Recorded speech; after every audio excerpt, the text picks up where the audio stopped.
ఓం ఓం నమో నమో భగవద్ భగవద్ వాసుదేవాయ వాసుదేవాయ నమః. నమః. ఈ శ్లోకంతో నేను ఎందుకు స్టార్ట్ చేశానంటే అండి, ఫస్ట్ ఒక ఎక్స్ట్రీమ్ లెవెల్ ఆఫ్ పెయిన్, లేకపోతే ఒక పాయింట్ ఏంటంటే అండి, ఒక హ్యూమన్ బీయింగ్ లైఫ్ లో చావు. ఓకే. చావు తర్వాత ఏం లేదు, కానీ చచ్చిపోయే నిమిషంలో కూడా ఈ యొక్క శ్లోకాన్ని చదువుకుంటూ అలా ఒక కాన్ఫిడెన్స్ నింపుకొని, లేకపోతే ఒక ట్రస్ట్ నింపుకుంటూ, జస్ట్ భగవంతుడి మీద కంప్లీట్ భరోసా వదిలేసి, నాకు భగవంతుడు తోడున్నాడు, ఈ ఒక్క శ్లోకం చాలు ఆయనకి వినిపిస్తే వెనక్కి నాకు వచ్చి నాకు హెల్ప్ చేస్తారు అని ఒక చిన్న బాలుడు ప్రహ్లాదుడు జస్ట్ ఈ శ్లోకంతోనే అద్భుతాలు సృష్టించాడండి ఈ సినిమాలో. అసలు నాకే అంటే ఆ శ్లోకం చదువుకుంటే ఇంత ఇంత ఇంత కాన్ఫిడెన్స్ ఉంటుందా అని. సో ఇట్స్ నాట్ అబౌట్ శ్లోకం. జనరిక్ టర్మ్స్ లోకి వస్తే ఏంటంటే, మన లైఫ్ లో అంటే నేను న్యూరో లింగ్విస్టిక్ ప్రోగ్రామ్ కూడా చేశాను అండి. అందులో ఏంటంటే ఒక ట్రిగర్ పాయింట్స్ అనేవి ఉంటాయి లైఫ్ కి. అంటే మన కాన్ఫిడెన్స్ ఫీల్ అవ్వాలన్నా, లేదా ఏదైనా డేంజర్ నుంచి బయటకు రావాలన్నా, మనం ఒక ట్రిగర్ పాయింట్ ని కనెక్ట్ చేసుకోవాలన్నట్టు. సో నాకు ఈ శ్లోకాలు ఇవన్నీ ఎలా కనెక్ట్ అయ్యాయంటే, కొంచెం మోడర్న్ వరల్డ్ కనెక్ట్ చేసుకుని మాడుతున్నాను నేను. ఆ శ్లోకం చదివితే నీలో ఉన్న కాన్ఫిడెన్స్, లేదంటే నువ్వు దేన్నైనా అచీవ్ చేయగలను, ఈవెన్ చావునే అధిగమించగలను అనే అంత కాన్ఫిడెన్స్ ఇస్తుంది అని మన ప్రహ్లాదుడు ఈ స్టోరీలో నాకు అని ఫస్ట్ ఇన్స్టాన్స్ నుండి అడిగితే కనుక, this is what happen in my mind. అవును భగవాన్, నువ్వు ఆధ్యాత్మికంగా చెప్పావు. అంటే జెన్ జీ, ఈ మోడర్న్ వాళ్ళకి మనం చెప్పాలంటే నీ నమ్మకం, ఆత్మవిశ్వాసం ఎంత దూరం అయినా, ఎన్ని విజయాలైనా, ఎన్ని కష్టాలు ఎదుర్కొనైనా మనం అన్నిటినీ సాధిస్తామనేది సారాంశం. ప్రహ్లాదుడు తన నమ్మిన దైవం, లేదా మీరు అనుకుంటే నమ్మిన సిద్ధాంతాన్ని అకుంఠిత దీక్షతో ఎన్ని కష్టాలు వచ్చినా తను తను నమ్మిన దాన్ని పాతలో నడిచాడు కాబట్టి దేవుడు సైతం ఆ, దిగి వచ్చి తనకు అండగా నిలబడ్డాడు.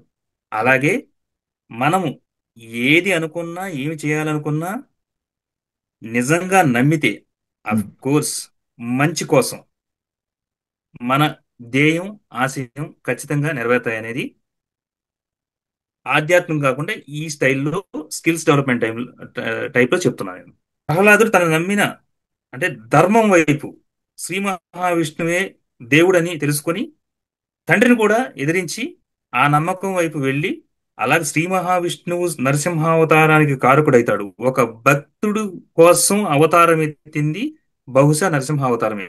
ఆ ప్రహ్లాదుడు కడుపులో ఉన్నప్పుడు, అంటే లోపల ఉన్నప్పుడు కూడా, అసురుడు అంటే రాక్షసుడు కొడుకు సైతం మంచి మాటలు వినుకుంటూ, లేదంటే మంచి పనులు చేస్తూ సరౌండింగ్స్ లో ఉంటే కడుపులో ఉన్న బిడ్డకు కూడా ఎంత ఇంపాక్ట్ అవుతుంది అనేది మనకు చూపించాడండి సినిమాలో. సో నాకు అది చాలా కనెక్ట్ అయ్యి అన్నట్టు నేను. అంటే బయట అంటే బయట వాళ్ళు లేకపోతే ఎవరి పిల్లలో ఏంటి సంబంధం లేదు, ఒక మంచి ఎన్విరాన్మెంట్ లో పిల్లలు కడుపులో ఉన్నా గానీ ఒక మంచి అభిప్రాయంతోనే పుడతారు అనేది నాకు చాలా చాలా చాలా కనెక్ట్ అయ్యండి. అదొకటి నేను.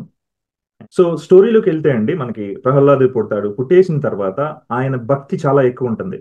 అండ్ కొంతమంది ఫ్రెండ్స్ అతన్ని డివేట్ చేయడానికి ట్రై చేస్తుంటాడు సినిమాలో.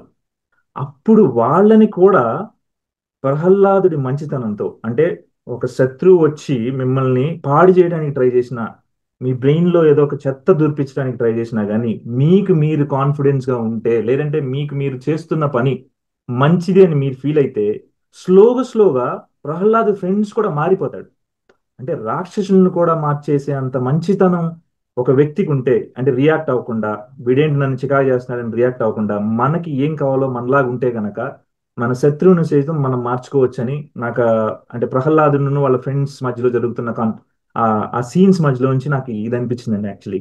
మనం కడుపులో ఉన్నప్పుడు కూడా మన చుట్టూ ఉన్న ఎన్వైరన్మెంట్ ఇన్ఫ్లుయెన్స్ చేస్తుంది ఒకటి. మనం నమ్మిన సిద్ధాంతంతో మనం అకుంఠిత దీక్షతో అడుగు ముందుకు వేస్తే ఏదైనా సాధించవచ్చు. రీసెంట్ గా మన ఎగ్జాంపుల్ గాంధీ గారు అహింసతో తన అడుగు ముందుకు వేసినప్పుడు ఇట్ వాజ్ ఇంపాసిబుల్ టాస్క్. అప్పుడు ఏదైతేనేమి స్వతంత్రం రావడానికి ముఖ్య కారకులయ్యారు గాంధీ గారు. పాయింట్ ఇంకోటి అబ్జర్వ్ చేశాను అండి. హిరణ్యకశిపుడు అనే ఒక రాక్షస రాజు ఎంతో, అంటే ఇక దాదాపు గాడ్ కి వ్యతిరేకమే రాక్షసులు. ఓకే. అంటే రాక్షసులు సైతం, గాడ్ కి ఎగ్జాక్ట్ ఆపోజిట్ ఉన్న వాళ్ళ సైతం కూడా భక్తితో ప్రార్థిస్తే దేవుడు వాళ్ళ దగ్గరికి వచ్చేసి వాళ్ళకి కావాల్సింది ఇస్తాడు అని ప్రూవ్ చేశారు. అంటే మనం మనం అనొచ్చు. ఆ, ఈ కుల మత రిలీజియన్ వీటన్నిటి బేస్డ్ కూడా పూజిస్తే ఏం జరిగిద్ది అనే కాన్సెప్ట్ లో ఉన్న డేస్ లో ఒకప్పుడు ఎప్పుడో పురాణాల్లో మనకి రాక్షసుడు సైతం మనస్సు పూర్తిగా దేవుణ్ణి తలుచుకుంటే దేవుడు వచ్చి ఏం కావాలో అది ఇస్తాడు అని నాకు చెప్పినట్టు అనిపించిందండి. సో దేవుడికి బ్యారియర్సే లేవు. మనసు పూర్తిగా డెడికేటెడ్ గా పూజిస్తే ఆయన వస్తారు, ఆయన ఇవ్వాల్సింది ఇస్తారు అనిపించింది నాకు. ఎగ్జాక్ట్లీ భగవాన్. నిర్మలమైన మనసుతో, నిష్కల్మషంగా, నిస్వార్థంగా ఒక మంచి ఆశయ సాధన కోసం అడుగు ముందుకు వేస్తే ఖచ్చితంగా ఎన్ని అడ్డంకులు వచ్చినా అది నీ నమ్మకం ద్వారా, ఆత్మవిశ్వాసం ద్వారా ఉమ్, మంచి కై కొనసాగిన నీకు అన్ని ఉమ్, వాటంతరకు అవే దారులా ఏర్పాటు చేసి నీ గమ్యానికి చేరుస్తాయన్న అన్నదానికి అది నిదర్శనం.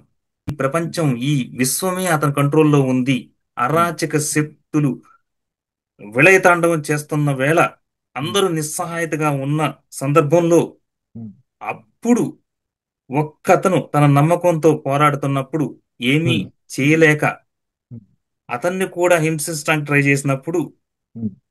సూపర్ హీరోగా వచ్చి అవతరించి ఈ విలయాన్ని, ఈ విస్ఫోటనాన్ని నిర్వీర్యం చేస్తాడు మహావిష్ణువు. అంత విలనిజం చూపించి అంటే ఒక యూనివర్స్ కి ఢీ కొట్టగలిగే అంత పవర్ఫుల్ మ్యాన్ ఉన్నాడు ఆయన. ఆయన వాళ్ళ కొడుకుని చంపించడానికి కొన్ని ప్రాసెస్ నడుస్తుంటాయి కదా. అతన్ని చంపటానికి వచ్చిన వాళ్ళు కూడా ఆయన మాట్లాడే మంచి మాటలకి, ప్రహ్లాదుడు చెప్పే మాటలకి, అంటే ఇది నా శరీరం కాదు, చచ్చిపోతే నేను శరీరం కాదు, అది నేను కాదు అని కొన్ని కొన్ని కన్వర్సేషన్స్ ఉంటాయండి. అప్పుడు రాక్షసులు సైతం కళ్ళల్లో నీళ్లు పెట్టుకొని మేము ఇతను ఎందుకు చంపుతున్నామా అనే ఫీలింగ్ తో చంపకుండా వదిలేద్దాం అనుకున్నా కానీ లేదు, మీ కర్తవ్యం మీరు తీర్చాలి. అలాంటివి అంత చిన్నపిల్లలు చెప్తున్నప్పుడు చాలా అద్భుతంగా అనిపించినాయి అన్నట్టు. అదే కాదు ఈ రోజుల్లో యూనో మా అయ్య మా బాబు ఇట్లా చెప్పిండ్రా, మా నాన్న ఇంద్ర సావగొడతాడు అనే డేస్ లో అంటే పాపం వాళ్ళ నాన్నగారు ఏది చెప్పుండ్రు, అది చదువుకురా ఇది చదువుకో అని చెప్పుంటారు. దానికే మా బాబు నన్ను ఇటు చేశాడు అనే వర్డ్స్ వాడుతుంటారు. అసురుడు, రాక్షసుడు చంపుదామని తిరుగుతుంటే ప్రహ్లాదుడు వెళ్ళి నాన్నగారు మీరు మీకు అనిపించింది మీరు చేస్తున్నారు, మా నాన్నగారిని ఎవరు తప్పు పట్టకండి అని చెప్పడం అసలు ఇక ఒక తండ్రికి ఎలాగున్నా కానీ గౌరవం ఇవ్వాలి అని చూపించారు. చూస్తుండే ఈ ఈ ఈ ఈ నరసింహస్వామి అవతారంలో ఎన్ని అద్భుతాలు ఉన్నాయండి చూడటానికి నాకైతే. తల్లిదండ్రులని ముందు గౌరవించి ఇంటి నుంచే ప్రారంభించాలి గౌరవ మర్యాదల్ని. ప్రహ్లాదుడు వెళ్ళిన తర్వాత ప్రతి దానిలో ఆయనకి విష్ణుమూర్తి కనిపిస్తూ ఉంటాడు. యాక్చువల్లీ ప్రతి దానిలో లైక్ చెట్టులో కనిపిస్తాడు, యానిమల్స్ లో ఎందులో చూసినా విష్ణుమూర్తి కనిపిస్తూ ఉంటారు. సో నాకు అర్థమైంది ఏంటంటే మనం గనక ప్రతి ఒక్కళ్ళలో కూడా విష్ణుమూర్తిని, అంటే మీరు బాగా ప్రార్థించే వ్యక్తిని విష్ణుమూర్తిని చూసుకుంటూ ఉంటే గనక, అంటే కింద అడుగు తినే దానిలో విష్ణుమూర్తిని చూసుకోండి, లేదంటే ఎవరిలో ఆవులో విష్ణుమూర్తిని చూసుకోండి, లేదా ఎందులో అయినా విష్ణుమూర్తిని చూసుకుంటే గనక మీరు ఇంకా వాళ్ళకి ఏదైనా చేస్తారు కదండి. మనం అంటే మనకి నాకు అది అది అది చెప్పారనిపించింది ఆ షార్ట్ లోనో, లేకపోతే అప్పుడు అప్పుడు మన పురాణాల్లో రాసింది ఏంటంటే ప్రతి దానిలో దేవుణ్ణి చూసుకుంటే మీరు ఎక్స్ట్రీమ్ లెవెల్ ఆఫ్ గౌరవం ఇస్తారు, ఎక్స్ట్రీమ్ లెవెల్ ఆఫ్ సహాయమో లేకపోతే ఏదో అన్నీ చేస్తారు. అందుకనే విష్ణుమూర్తి నేను మీరు కోరుకుంటే నేను ఎక్కడైనా ఉంటా అని చెప్పారు అన్నట్టు ఈ సినిమాలో. So in the same way నాకు అలా అంటే అక్కడ ఎందులో చూస్తున్నా కనపడినప్పుడు దట్స్ ద రీజన్. నో, మీరు ఎవరికైనా సహాయం చేయాలంటే లేకపోతే ఎవరైనా శత్రువు ఉన్నాడు అనుకోండి, శత్రువులో విష్ణుమూర్తిని చూసుకోండి, మీ శత్రుత్వం వెళ్ళిపోద్ది. అంటే ప్రతిదీ అంటే అంత పురాణాల్లో ఎంత అద్భుతంగా రాశారు. ఇప్పుడు క్లియర్ గా అర్థం చేసుకుంటే గనక it's there are wonderful lessons అండి. Actually I mean in depth గా పాయింట్కి వెళ్తే గనక చాలా నేర్చుకునేది ఉంది. అసలు చిన్నపిల్లలకైతే నేను కోరుకుంటున్నా మన ఆడియన్స్ కి చిన్నపిల్లల్ని తీసుకెళ్ళిపోండి. ఆ చిన్నపిల్లలే కాదు పెద్దవాళ్ళు కూడా నేర్చుకోవచ్చు దీని నుంచి. బట్ చిన్నపిల్లలకైతే ఒక అద్భుతమైన లెసన్, లైఫ్ టైం లెసన్ ఇచ్చినట్టే మనం. అదొక ఒక లైఫ్ లెసన్ లాగా చూస్తున్నా అంటే అర్థం చేసుకోండి. It's a wonderful movie. నరసింహస్వామిని this is what the power. అంటే నాకు ఏదన్నా మనం ధైర్యంగా చేయాలంటే మీరు నరసింహస్వామిని మన ఈ మూవీలో నరసింహస్వామిని కళ్ళు మూసుకొని ఊహించుకోండి, డన్ డన్ డన్ మ్యూజిక్ వేసుకొని వెళ్ళిపోండి, ఏదైనా సాధించేస్తాం. అద్భుతం అండి అసలు ఇది. యా. ఫిల్మ్ చూసిన వాళ్ళకి ఏదో రకంగా ఇవన్నీ పాయింట్స్ వాళ్ళకు అనుగుణంగా ఖచ్చితంగా మైండ్లోకి వస్తాయి. సింపుల్ గా మానవ సేవ, మాధవ సేవ, see God in every one. ఇలాగా వాళ్ళు చెప్పకనే చెప్పారు. Um, that is what the essence of ఈ పురాణాల్లో ఉమ్, ఆ సారాంశాన్ని బోధించారు అక్కడ. ఆల్రెడీ నరసింహస్వామి కన్నా సూపర్ పవర్ ఏముంటది, అవును. దైవం కన్నా పవర్ ఏముంటది.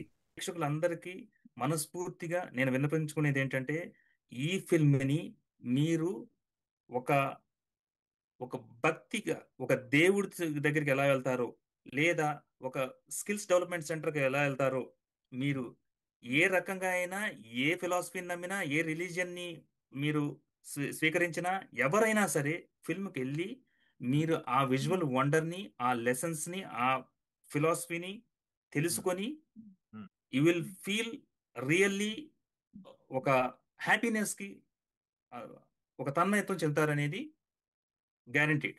It's a life um, lesson, um. philosophical thoughts, more than blockbuster.